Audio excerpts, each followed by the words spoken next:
கர்த்தருடைய பரிசுத்த ஸ்தோத்திரம் உண்டா. இந்த நாளில் திடப்படுத்திக் கொண்டான் என்கிற ஒரு காரியத்தை பார்க்க போறோம்.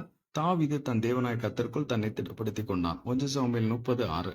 David was made strong by the Lord his God. 1 Samuel 36.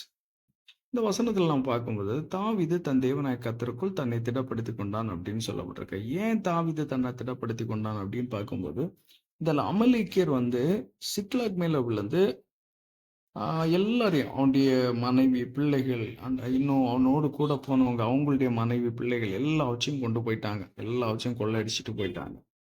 அப்போ இந்த தாவீதுக்கு ஒரே வருத்தம். என்னடா எப்படி இப்படி சூழ்நிலை ஆயிப்போச்சு. இந்த டைம்ல நடக்குது. அவனோடு கூட இருந்தாங்க தெரியுமா? அவங்க எல்லாரும் தாவீதுக்கு மேல கல்லெறிந்து கொல்லணும்னு முடிவெடுத்தாங்க. இவனை கொன்றுவோம். இவனால தானே இவ்வளவு பிரச்சனை அப்படின்னு. இதை அறிஞ்ச உடனே தாவீது அவங்கள்ட்ட எதுவுமே எதிர்க்கல. தாவீது ஆண்டவரை நோக்கி பார்க்கிறான். கர்த்தரை நோக்கி பார்க்கிறான். அப்ப அவனை ஆண்டவர் பலப்படுத்துறார். சோர்ந்து போன அவனை கர்த்தர் பலப்படுத்துகிறார். அப்ப தாவீது கேட்கிறான், ஆண்டவரே நான் இது பின்னாடி போலாமா? உங்களை நான் மீட்டுக் கொள்ள முடியுமா? ஆண்டவர் சொல்றாரு, இப்போ எல்லாவற்றையும் மீட்டுக் கொள்ளும் அப்படின்னு. உடனே தாவீது அந்த பலத்தோட போறாரு. இன்னைக்கு கூட நம்மள இதே மாதிரி சில சூழ்நிலையில சிலவற்றை இழந்துட்டான். சில காரியங்கள் நிமித்தம், ஒரு நோய் நிமித்தம், ஒரு பிரச்சனை நிமித்தம் நம்ம ஆண்டவரை சில நேரங்களில் தூஷிக்கிறவளா மாறிடும்.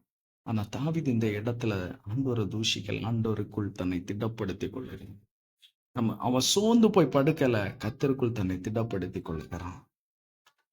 நீங்களும் இன்னைக்கு அதே போல தாவீதை போல மாறணும்.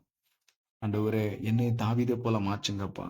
இப்படிப்பட்ட சூழ்நிலைகள் வரும்போது, ஏன்னா எல்லாருடைய வாழ்க்கையில ஒரு நாள் நெருக்கம் வரும், பிரச்சனைகள் வரும், பாடுகள் வரும், கஷ்டங்கள் வரும், எல்லாம் வரும். வாழ்க்கையில வந்துதான் ஆகும். அதான் கிறிஸ்துவ வாழ்க்கை. ஆண்டவரே எனக்கு பலம் தாருமப்பா.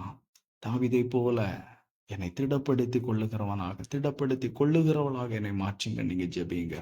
ஆண்டவரே இந்த நாளிலும் ஆண்டவரே தாவீது தன் தேவனாய் கர்த்தருக்குள் தன்னை திடப்படுத்தி கொண்டாங்கிற வசனத்தை நாங்கள் தியானித்தோம். ஆண்டவரே இந்த நாளில் தாவீதை போல இழந்து போய் நிற்கிற பிள்ளைகளுக்கு ஆண்டவரே நீர் பலத்தை கொடுத்து சகலத்தையும் திருப்பிக் கொள்ள கர்த்தர் பலன் கொடுப்பீராக. ஆண்டவரே முற்றிலும் எல்லாவற்றையும் திருப்பிக் கொள்ளுகிற ஒரு பலத்தை அவங்களுக்கு கொடுப்பீராக. தாவீது முற்றிலும் சகலத்தையும் திருப்பி கொண்டானே அப்பா. தகப்பனே நீங்க அப்படி செய்யுங்க ஆண்டவரே. உடைய பாதத்தில் ஒவ்வொருவரையும் ஒப்புக் கொடுக்கிறோம். இந்த வசனத்தை தியானிக்கிற பார்க்கிற ஒவ்வொருவரையும் கர்த்தர் ஆசீர்வதி. மீட்பரை சென்று நல்ல பிதாவே, ஆமென்.